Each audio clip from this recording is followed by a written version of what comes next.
We've made things much more complicated than they need to be. So I think what we should do is go right back to basics and think, what's the point of a consultation? What are you trying to achieve? The way to speed up your consultations is to go slowly to start with. Because if you go slowly to start with, so that you really do find out what is the real problem that needs tackling here, it might not just be the symptoms, that might just be the tip of the iceberg. The UK graduate seems to score well and the pass rate is higher than the one who are not UK graduates. Yes, and lots of research has been done on it. When you look at evidence rather than prejudice or assumption on that, it's a topic where it's very easy, to cry prejudice, make unevidenced denials. Such evidence as there is, and I can only speak I'm aware of, which comes from within the college exam, which is looking at for people preparing for the SCA exam now. And some of what those people say their trainers have told them about the exam is frankly alarming. It's actually false. Trainers, please make yourselves as familiar as your trainees need to be with the rules and regulations about what the exam doesn't want, because there is quite a lot of misinformation out there. I know it's in its early days yet, but the college website is very well populated with the only reliable factual advice about the SCA. I don't think that the answer to the stress in general practice consists of thousands and thousands of GPs going on resilience training courses. That is solving the wrong problem. And if you're under that degree of moral distress, 3 things you can do. Number 1, you can quit. You just get out, cut your hours down and emigrate. That, of course, leaves your remaining colleagues under even more pressure. So although it's understandable, it can't be the answer of choice for everybody. The second thing you can do about moral distress is to lower your own expectations. If part of the grief comes from thinking, I can't do really good general practice under the present conditions, so I'll just settle for doing bad general practice, then it won't hurt so much. That takes some of the pressure off, but it's not a long-term answer. It's disappointing to yourself. It doesn't help the ultimate delivery of good general practice. And I think some of what we're seeing at the moment in terms of the pressure towards a more transactional way of working, where it doesn't really matter who sees the patient as long as they get seen by somebody. Welcome back on the show, Roger. How are you doing? Thanks very much indeed, Owen. It's nice to be with you. It's better in retirement than perhaps some of your listeners might be finding theirs at the moment. Absolutely. Today, I'm really excited to have a chat with you. We're going to go into what makes a good consultation, how doctors can succeed given the backdrop of enormous pressure that general practice is facing, what tips you can give young doctors who are developing the consultation skills. In your experience, what are essentials for a successful consultation? I guess that's probably what I've spent quite a lot of my career in trying to get to the bottom of that. Owen, I think we've made it too complicated over the years. I expect many of your listeners will know and probably be sick of the sound of the various consultation models that have been devised, my own included. And there's mine, there's Pendleton's, there's Calgary, Cambridge, lots of stuff like this. And I think it's important to remember that those all the standard teaching about the consultation dates from the 1980s, which is 3 generations ago. And I think actually as we look back on that, we've made things much more complicated than they need to be. So I think what we should do is go right back to basics and think, what's the point of a consultation? What are you trying to achieve? Somebody who we call a patient comes to you with what they think is a problem. It might be some symptoms or some anxiety or some questions or an emotional state, but to them it's a problem. And they have a 10-minute conversation with you. And at the end of that 10 minutes, instead of a problem, they need to have a plan. A consultation is actually a conversation which converts a problem into a plan. If a consultation succeeds in doing that, of helping somebody develop a plan for dealing with what to them is a problem,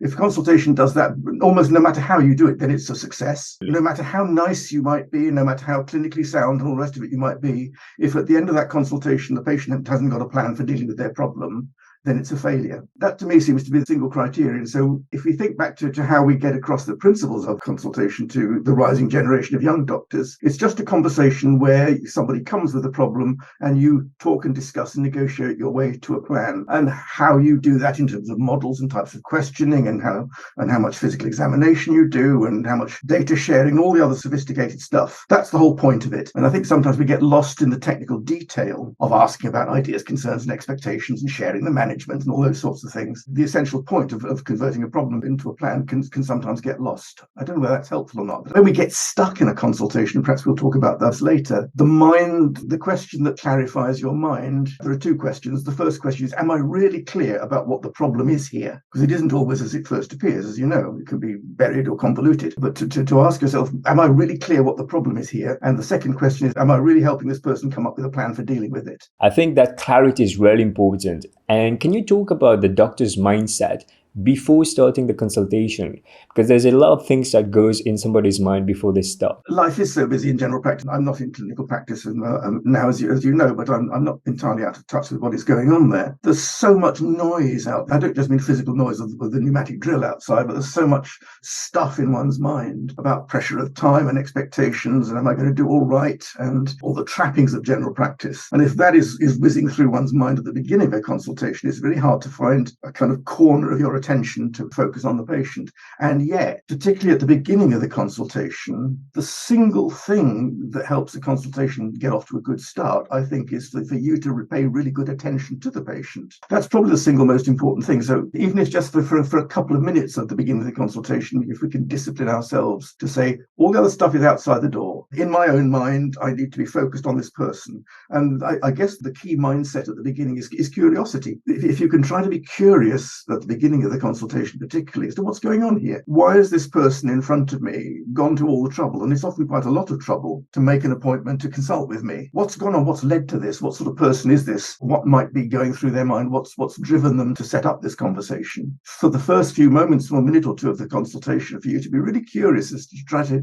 unpick that story and trust the process that once, as you begin to listen to the person's story, if we keep our mind fairly free and open at the beginning of the consultation, the right things, the right questions to ask will emerge. We don't have to approach it with too much of a sense of structure. The structure kind of almost forms itself once you begin to drill down into what the person's problem is, whether it's a physical problem or an emotional one or a complex one or a question of relationships. Once the story begins to get told and we start to listen to it, then the appropriate questions just form quite naturally in our minds, because all your listeners will have had at least 10 years of experience of asking patients questions. We don't have to learn how to ask patients questions. So it's important then to consider the golden minute, as in actively listening to what the patient is saying then, because that's something a lot of GPs refer to when they're teaching consultation. Yes, it's a nice phrase, isn't it? The golden minute. I don't know where it first appeared, but I think we all know what it means. It means basically shut up and don't interrupt for a bit. It's in danger, I guess, of being a little bit of taken too literally. I can imagine someone sitting there with their stopwatch going, it was silently going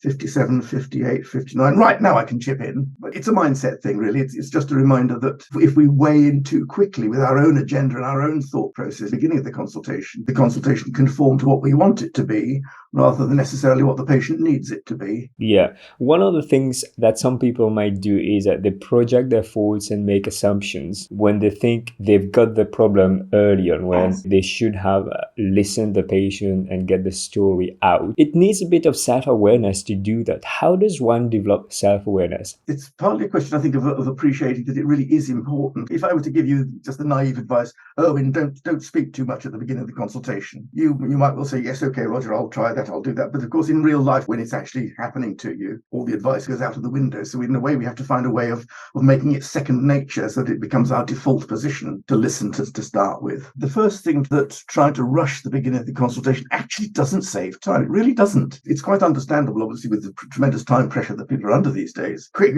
I need to get to the bottom of this and latch onto the first cue or clue as to what's going on here and then pursue that. The danger of that is if you go off on the wrong track with a patient, they will just try to bring you back to the right track. And then you have this little tussle where you ask a question and the patient answers a different question or says anyway, as I was saying. The first step, I guess, is really to try to convince yourself that the way to speed up is actually not to rush the beginning. The way to speed up your consultations is to go slowly to start with. Because if you go slowly to start with so that you really do find out what is the real problem that needs tackling here, it might not just be the symptoms, that might just be the tip of the iceberg. If you spend time at the beginning really going slowly to start with and find out what the real problem is here, then usually the question of devising a plan for dealing with it, which is the second half of the consultation, that becomes much easier because you know you're on the right track. In practical terms, I think trainee listeners perhaps will not want to hear this, but it's a fact of life, I'm afraid, that the most useful tool for doing that is the video camera. And the present generation of trainees, as you know, is going to have to do the new college exam, the simulated consultation assessment, which is a video-based assessment assessment, as they will all know, they're going to have to get used to videoing themselves or consulting on video. In terms of actually how you cultivate and develop your own style, kind of self-correct what might be going wrong in one's consultations, the video camera is the best way. It's a non-critical mirror. People record some of their routine consultations. You don't have to show it to anybody. You don't have to show it to a trainer or a colleague or an assessment or an appraiser or apply a rating scale. Just sit and watch yourself. The best way of modifying one's behavior, if you do watch yourself on a video, is just try to imagine yourself sitting in the patient's chair as you're talking to them and think, what's it like to be talked to by this doctor, who happens to be me in the video? How does this doctor come across? Do they seem to be listening? Do they seem to be caring? Do they seem to know what they're talking about? Are they understanding me? Can I understand them? All those sorts of questions. That's a really good insight. Yeah, I think recording is really important, but many trainees don't like that idea. In terms of what the things that they can do then to record and then watch it, what are the process when they are watching it back? Do you think there's any benefit in reflection and writing things down as well? I think if you watch yourself, any lesson that needs to be learned, you'll see the need for it. I don't think you entrench that by just writing it down, particularly unless you write a memo to yourself, dear Roger, shut up and listen, or whatever it is. Watching yourself on video is a kind of halfway stage between being able to watch yourself without a video. And I mean, in some of the stuff in the past, I've tried to get across the idea of it's helpful if, as we are consulting with a patient, if we can simultaneously imagine ourselves to be a fly on the wall watching and listening to what's going on, which is a slightly sophisticated, almost schizophrenic state of mind. That habit of being able to watch yourself while you're at the same time performing, I think that's something that grows with experience. And using the video is a kind of halfway stage for that, because it is just you and not a third person. The rising generation of GPs who are nervous and don't like using video, I'm afraid the message is, I'm sorry, just get over yourselves, just get on with it. You're going to have to do it for an exam. You don't have to show it to anybody. Erase the recordings. Nobody need ever know if you make a fool of yourself. Take self-improvement seriously. I think the video as a kind of proxy for self-observation is as good as you can get. Are you feeling anxious about the SCA preparation? Maybe you're not getting constructive feedback, you don't know whether you're doing the right thing. If you're looking for one-to-one support, I'd love to help you. Click the link down in the description below to book a call with me to see how I can help you to pass your exam. As we talk about general practices under enormous pressure, and the morale is declining. What can doctors do to succeed, especially when it comes to these challenging clinical situations that can be very demanding? Yeah, it's interesting, that isn't it? I don't know how political we need to get with this at the moment, but I mean, it does seem, from my position as a slightly outside observer of general practice at the moment, that we are close to some kind of tipping point. I mean, I've certainly had in my career, I'm sure you have in yours, you've had days that go badly, where you're on proper form, you've maybe let somebody down or not done a particularly skillful piece of work, and you give yourself a bit of a kicking and say, oh, come on, you can do better than that. But that sense of not doing as well as we might is becoming endemic at the moment. The current phrase, which is a good phrase, I've heard it mentioned many times, is moral distress, of which I think there is an epidemic in general practice at the moment, because we're under such time and expectation pressure, and yet at the same time we know what good general practice should look like,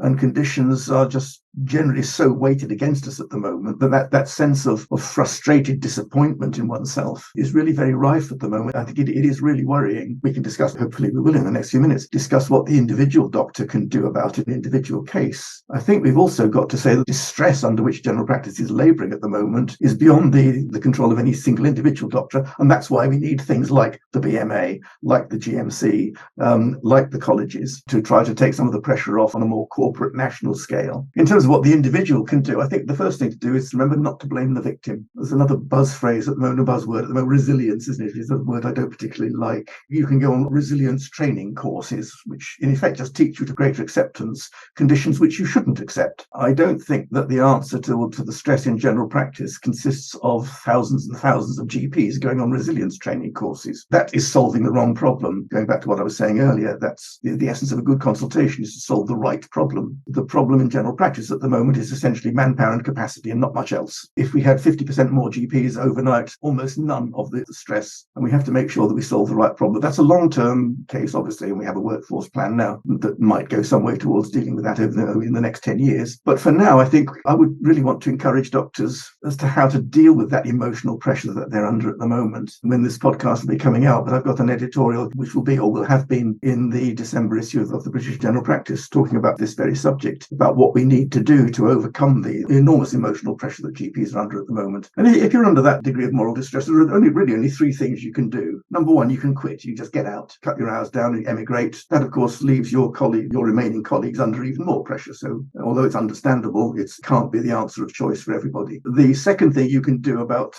moral distress is to lower your own expectations. If part of the grief comes from thinking, I can't do really good general practice under the present conditions, so I'll just settle for doing bad general practice, then it won't hurt so much. But it's not a long-term answer. It's disappointing to yourself. It doesn't help the ultimate delivery of good general practice. And I think some of what we're seeing at the moment in terms of the pressure towards a more transactional way of working, where it doesn't really matter who sees the patient as long as they get seen by somebody. I don't think that's the answer, although it does take some of the pressure off. Long-term, and for the individual, I think the answer has to be to do one's best to maintain high standards despite the pressure, and look to one's professional colleagues and professional bodies to try to help relieve that pressure. But I think nothing saps than going home day after day thinking, I've done a bad job. So even if sometimes you can go home and say, in spite of all the pressures, I nevertheless, with some patients, managed to do a good job. That, I think, is a way of keeping one's own self-esteem alive, and I think that has to be a priority for us in the immediate future. Yeah, I really like what you said. So trying to do our best despite the constraint and limitation. So sometimes we might find that there are patients who challenge our professional values and we're having to do things that we might not want to. So how do you deal with that in challenging consultation? So much of general practice is about one's own mindset and attitudes, isn't it? In a way, that's one of the beauties of it, because it does. General practice holds up a mirror in which you can see your own strengths and weaknesses. The first thing to bear in mind is that almost no patients intentionally come into the consulting room intending to upset you. I know it sometimes feels like they do. That you get the feeling that sometimes a patient has got up in the morning and think, what can I do that will really spoil the doctor's day? I know, I'll go along with a list of 27 things that'll wind them up. But people actually don't do that. Everybody, I guess, behaves in the way that they do for reasons that to them at least seem reasonable. If you're a patient who has got an unreasonable expectation, at least an expectation that we think is unreasonable, to them it doesn't seem unreasonable. The first thing to do is, if we can, is just to take a deep breath and think, however irritating or challenging this consultation is, it isn't because the person themselves is necessarily bad or malevolent or trying to be difficult. They're not. One of the great joys of general practice, it does give us the opportunity to get inside the other person's skin and see what it's like to be in their shoes. What's it like to walk a mile in their shoes, to live in their skin, to be in their social setting, their circumstance, with their family and their pressures. And I guess the more we understand the background from which our patients come, the less challenging their behaviour appears. If a patient comes to you and says, the only treatment I want for my condition is iridology, that's immediately challenging in a professional sense, but something has led to that. Maybe they've had bad treatment from an orthodox doctor. Maybe the family tradition that they were raised in. Maybe they've got a friend who seemed to have a miracle worked by an iridologist on one occasion. There's usually, if we can find it, an explanation that makes sense. To some extent, it depends on how far you want to go with this. Inquiring into somebody's backstory does take time. Just on a few occasions in my career, and I count them as successes, the chronically challenging, demanding, the so-called Heartsink patients, they all have a story behind them, which if only you knew that story would make sense and would at least take some of the resentment out of us. Some really challenging patients by saying to them, I'd like to see you by appointment next week, please. I say, yes, I'd like to see you next week on one condition. If you do that, you will hear a most interesting story about, maybe a deprived childhood or an episode of sexual abuse or a change in family circumstances or a sibling killed in a road accident, all those sorts of stories. And even though that may not necessarily change the way the patient behaves, just knowing what the backstory is changes the way you feel about it. They no longer become quite so irritating because you know the story from which that's arisen. How you can get to that point, I think, is tricky, because you can't possibly ask the life story of every patient who slightly irritates you or frustrates you. Then life's too short for that. I think the best technique that I've come across for dealing with lots of these challenging situations is to say out loud, find a polite way of saying out loud to the patient exactly what the problem is, instead of sitting there thinking and getting frustrated by thinking, oh, for heaven's sake, get to the point, I've only got 10 minutes, I can't deal with all this in 10 minutes. Instead of just sitting there silently thinking that, find a polite way of saying to the patient, I've got a problem here. It's clear that you've got lots of things that you want to talk about, and I'm sure they're all important, but on the other hand, I've only got a limited amount of time, and I'm not not quite sure how to handle this. If you find the courage to say that out loud, most patients will help you with that. They will say, in that case, okay, well, doctor, let's just talk about this. And if we've got time, then we'll talk about that. I talk quite a lot about the ability to think out loud, to say out loud what's going through your mind. Because if a patient's behavior is causing you a difficulty, whatever it is, if they know that it is, and it's politely explained to them what that difficulty is, they will try to resolve it. No patient intentionally wants to make an enemy of their doctor. Finding the courage to think one's thoughts out loud, I think, is, if you talk to doctors who've been in the game for 20 or 30 years and say, do you ever think your thoughts out loud to the patient? They say, yeah, of course I do. And most patients like it. It takes a certain amount of courage in the early years of your career, because you have perhaps rather more uncertainty and you don't feel as confident. But the way to develop confidence, if it isn't there, is to pretend that it is. If you need to just kind of play act, what would a really confident doctor do in this situation? A really confident doctor would say to a patient, hang on, I'm not having that. If you can find a way of saying that in a way that's polite and the patient can see is authentic and is not you trying to score points off them, but it's just you just being another human being,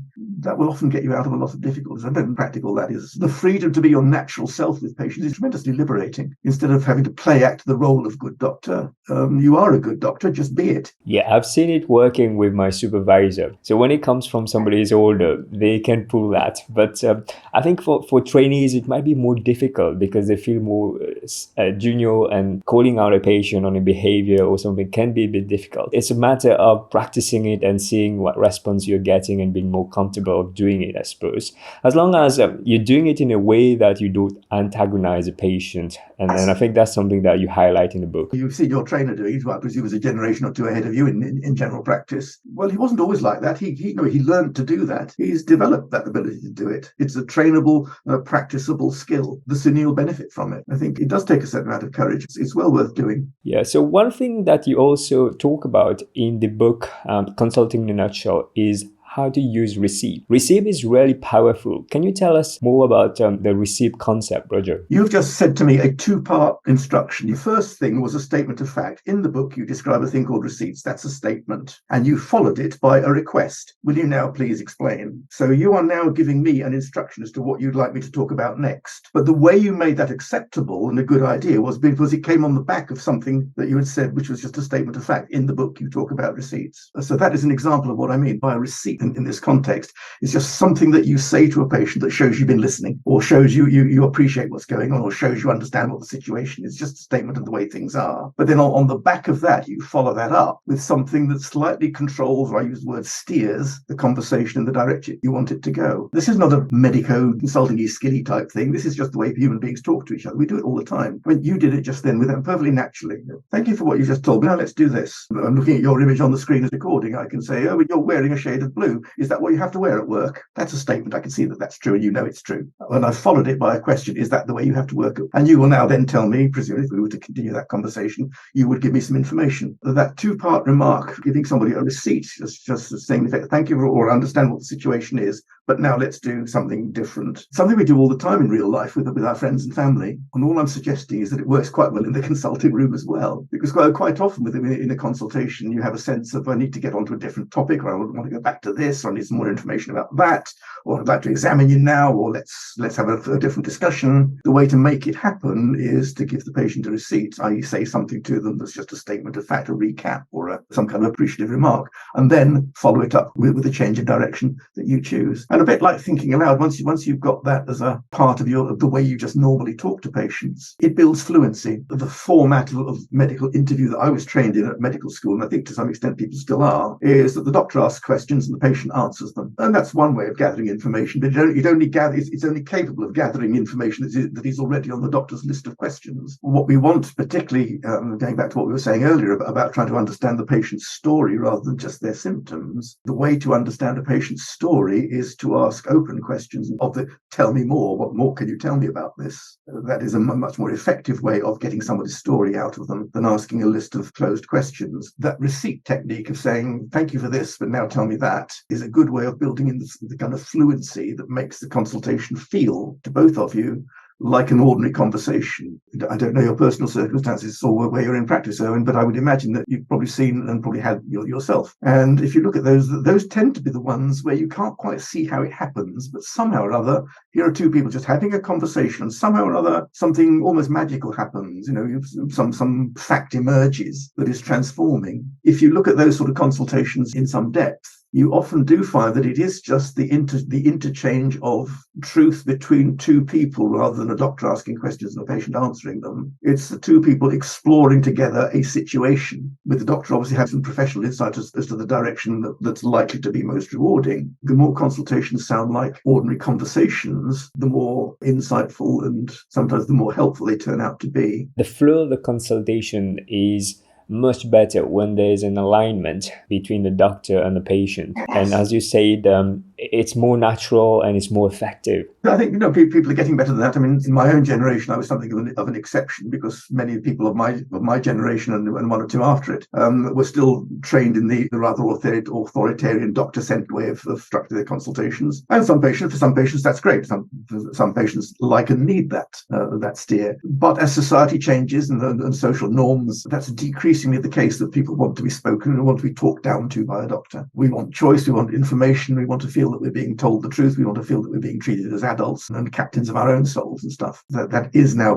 the new norm, and it's the social norm that the present generation of young doctors is now part of. An older generation have to do to share that insight with the rising generation is to encourage them to feel it actually is okay not to act the professional, not to act like the know-all. By and large, patients feel more comfortable with that. Not every patient, of course. I think one thing that's really difficult for some young doctors is how to manage uncertainty. On one hand, they are taught to be honest and transparent. On the other hand, they are supposed to know as well. How would you say they can navigate that? Of course, it's a tension. I was, in our previous conversation a few minutes ago, was encouraging people to think out loud and to be frank with patients, tell them as it is. And quite often, if you're early in your career, the way it is you don't know everything. You don't know as much as somebody more senior. You just haven't seen the number of cases. You haven't been around long enough. I remember having this kind of conversation with exam preparation some years ago, and I was encouraging them to be honest and to think out loud and not to be afraid of saying to the patient if you're not certain about things. And someone in the group put her hand up and said, "Well, that's all very well for you," she said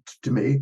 "It's all very well for you, because you've had years of experience. But we, at our early stage in our careers, there are lots of things we don't know, and it sounds a bit pathetic. Surely you have to be very confident before you can do that." And somebody else in the group, before I could respond to that, another trainee in the group said, "Well, if you don't feel confident, pretend that you are." And I think that's really good advice, because there is a sense in which general practice is to some extent a performance art, in the sense that the way we say things to patients has an impact as much as what we say. So if you were to say to a patient, "Well, I don't know, I've never seen this before, and I'll have to ask someone, I wonder if there's anything in the book, I better just go and see if the receptionist can help me," and that all sounds a bit pathetic. Okay, well, if I was the patient, I'd run a mile. On the other hand, you could say to that patient, "I've not come across this exact situation before, and I want to be sure I give you the very best advice, so I just had to go and get a second opinion about this." It's exactly the same message, i.e. I need to ask somebody, but delivered with an entirely different, and it's not conning anybody, it's not a trick, because you are doing the right thing for your patient in getting a second opinion. The corollary to that is it takes a certain amount of bravery to go out on a limb and expose a few vulnerabilities. The almost immediate feedback you will get is almost invariably going to be positive. Patients really do appreciate it if they know that they're being treated honestly by somebody who is another person like they are. Let's say that you look 25, let's be flattering. And if I'm talking to a doctor, I don't expect somebody who's 25 to pretend that they know everything. I know you don't. If you can say to me, "I've not met this situation before, but I perfectly well know how to handle this," that's fine. And you don't lose status, you don't lose potency. So I think that advice, if you don't feel confident, just for the moment, pretend that you are. That becomes self-fulfilling, self-rewarding. I like the way that you actually made that contrast into the way that you said the second statement and convey that message in more confidence. So something that I've noticed among the early career doctors who are training, the way that they communicate and how they communicate is something that they don't have much awareness. What have you noticed in terms of the difference between the above average candidates for the exam and those who are average and below average, Roger? Quite understandably, if you're a young doctor training in general practice at the moment in the UK, and you've got to pass the MRCGP exam, and that's now a legal requirement, you can't progress your career unless you do, a driving and a motivating factor in the way people learn and the way people study and prepare. Of course it does, that's inevitable. Some people wrongly think that there is an approved way of acting like a British GP. The way to progress is to act that role. Let's take the hackneyed example. Everybody knows is, in theory, in this country, that you're supposed to ask patients their ideas, concerns, and expectations. The thought behind that perfectly sound. I mean, of course, it helps you to know to some extent what's going through your patient's mind and what their hopes and fears and so forth are. Of course,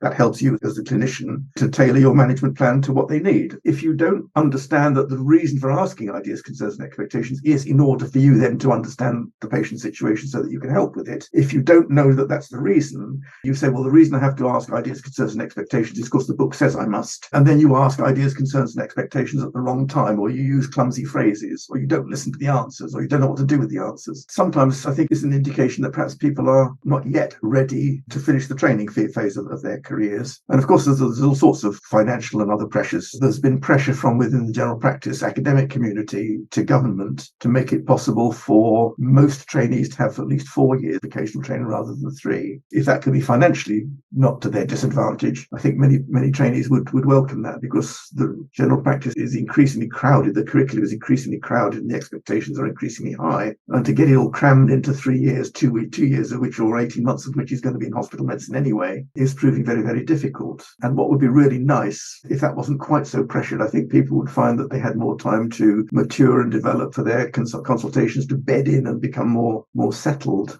Yeah, I think it's definitely something that a lot of GP trainees feel once they finish their training, they still feel like they haven't got enough and they are not that confident. In terms of your experience, having taught GP trainees who are going through the exam, what have you thought about when you think about the differential attainment, when the UK graduate seems to score well and the pass rate is higher than the one who are not UK graduates? That's a very fair question, and lots of research has been done on it. When you look at evidence rather than prejudice or assumption on that, it's a topic where it's very easy, to cry prejudice or just to make unevidenced denials. That's very easy, and that gets no one anywhere. Such evidence as there is, and I can only speak I'm aware of, which comes from within the college exam, which is looking at different methods of assessing a trainee's competence. In the AKT, the Applied Knowledge Test, which is sat anonymously, there's no indication of background. You can't make any inferences from patients' names because they're anonymized. There is still a degree, but not quite such a marked degree, of differential attainment from different medical schools around the world, and that may be because of different standards, different degrees of knowledge required to pass medical exams from different parts of the world. Or it may be, in some cultures, doctors towards the less able end tend to be the ones who move to other countries. I don't know. In the consulting skills assessment, where it is possible to see and make assumptions about trainees' background, there is a slightly higher degree of differential attainment, but not that great. Not as great as some of the opponent, the dissenters, would like to believe is true. Some of that, I think, is to do with consulting style. In many parts of the world, it's still the case that many overseas graduates are trained within a healthcare system which is very doctor-led, doctor-dominated, doctor-centered. In other countries, just because of their social systems, or that's for historical reasons, is the norm. For doctors who come from a healthcare background that is doctor-led, doctor-driven, authoritarian, that's done as the norm. They have to make a much greater transition than UK. The people who've lived and worked in the UK, for whom now a more patient-centered style is the norm. It's a much greater transition. They're perfectly capable of making the transition. We know that from longitudinal studies, but it just takes them longer to do it, and that's entirely understandable. That has to kind of feed into the need for greater flexibility in training. Absolutely, yeah. I mean, coming from overseas myself, when I had to integrate in the UK, there was more effort because I had to think through my own language, which is not English first. And then after years of training here and getting accustomed to the culture, then it became almost second nature then. But there is that upfront work in the beginning. It's astonishing that so many people actually can come to work, particularly in general practice, where most patients will talk to you in their own regional dialects, using their own variety of current slang. And I couldn't possibly do that in another language, fluent in French. I couldn't possibly consult in French that many overseas students, GPs, can consult in English. It's astonishing and admirable. On exam preparation courses, by somebody whose first language isn't English, how can I improve? I don't know the answer. It just has to be, I suppose, to do with it, trying to immerse yourself in the local culture with native English-speaking friends. I don't know any other way of doing that, and I don't think you can't sort of go on a course that will teach you how to understand an East End accent. Or let's talk about in training then. If somebody who is a trainer listening to this has got a trainee who's preparing for the exam, what advice would you give to that trainer? I think is important, because all areas of medicine, particularly general practice, are largely about pattern recognition. Once you've seen a case of so-and-so, you know what a case of so-and-so looks like, and then that makes it easier the next time you see it. If you add up the amount of actual primary care patient contact, by the time you've only had 12 months in general practice rather than 3 years, and of those 12 months there's some holiday and there's some study leave and there's half days and there's half day release and there's 20-minute consultations, all of which tend to reduce the number of patients that you see, the actual experience base of people coming towards the end of vocational training is not really that great. So lots and lots of patient contact, I think, is important, rather than theoretically studying about it. And the video we talked about earlier, if I was the trainer, I would say, please video at least one of your recording, one of your surgeries every week, and don't show it to me. Go home and watch it yourself, then come back and tell me what you've learned from that. I need to know more about prescribing the pill, or it might be I need to stop fidgeting because it's very irritating when I drum my fingers on the desk. Whatever it is that you learned, that's a good habit. And the other thing is, sort of, if there are trainers listening to this a couple of weeks ago from the last of a series of training courses which we do,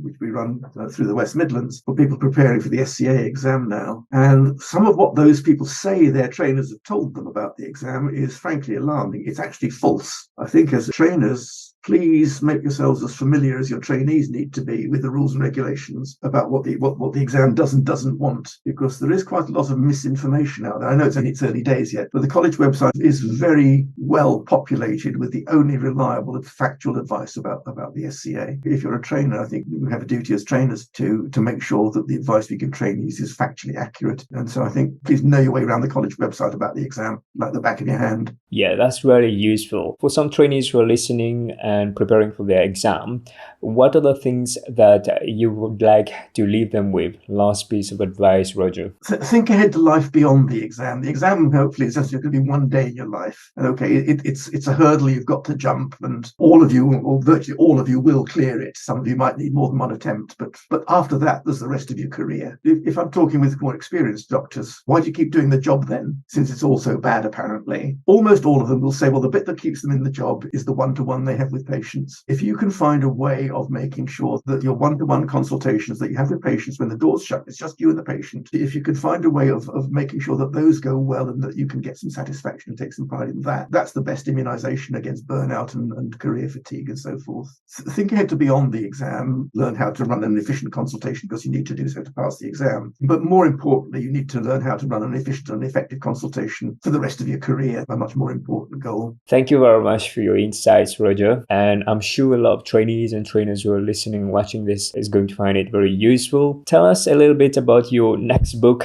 and then we'll wrap up. The only next book that's currently coming out is the second edition of the Consulting in a Nutshell book, which I've updated. First came out, that was during COVID. The CSA held sway, and followed by the RCA, the Recorded Consultation Analysis. The new format of the exam, the simulated consultation assessment, is significantly different. I've just updated the Nutshell book. That comes out, I think, on the 7th or 8th of February. What did you think of this interview with Roger Neighbor? Let me know down in the comment section what was your takeaway, whether you agree with the advice that he gave, whether you disagree, or if you've got any point of view. Write down in the comment section. If you found this interview useful, you might want to watch the next video in which I interviewed Professor Kamla Hofel. Click here to watch it. Take care, everybody. Bye-bye.